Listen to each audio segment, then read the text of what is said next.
اليوم عندنا الحلقة 13 والأخيرة شباب. شكرا على 101 و121. شكرا من نيابة قلبي.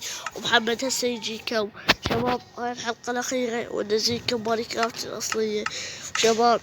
شكرا من نيابة قلبي من قناتي الأصلية مال يوم ويا كريستيانو رونالدو. ها شباب شكرا ل30 مشترك وان شاء الله نوصل 40 مشترك شباب. وانا ما عدتكم قلت لكم بس نوصل 30 مشترك نسوي لكم شي شباب. صدق راح اسوي لكم شي خبل اصلا شباب ما حد يدري السالفة. ها شباب راح اسوي لكم فيديو خبل يا شباب. نسوي لكم فيديو خبل جميل. السلام عليكم شباب. خالص شباب. اوكي شباب، طبعا جيت انا كلاعب مرتضى صاحبي. طبعا اليوم راح نجيب حيوانات او ما نجيب شباب، مش بعرف كملنا. هاي الحلقة الأخيرة من السيارة، بس شوي راح نحكي وياكم. مو مرتضى؟ احكي يا مرتضى ما طولت. اي شباب حتى هاي الحلقة الأخيرة. ايه بس عادي شباب نسوي لكم سيرفرات حلوة. راح نسوي سيرفر نعبيه انا ومرتضى، يعني نسوي شو انا ومرتضى شباب. البيت حتى راح يتفجر عادي عادي شباب عادي. راح نحكي وياكم شباب. شكرا على 21 مشترك مو مرتضى. شكرا قناة مرتضى راح احطها بالوصف. وصلوا 100 مشترك نفسي.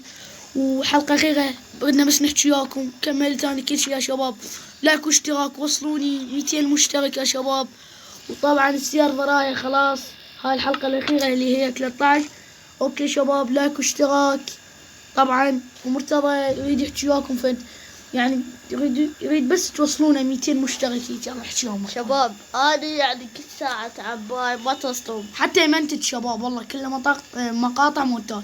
راح اخلي لكم رابط بالوصف، بس كتبوا يوميات كريستيانو رونالدو اسطورة. لا شباب هو تقول قناتي بالتعليقات.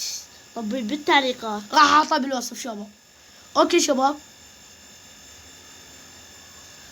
وشباب هذا شباب سن يجيكم.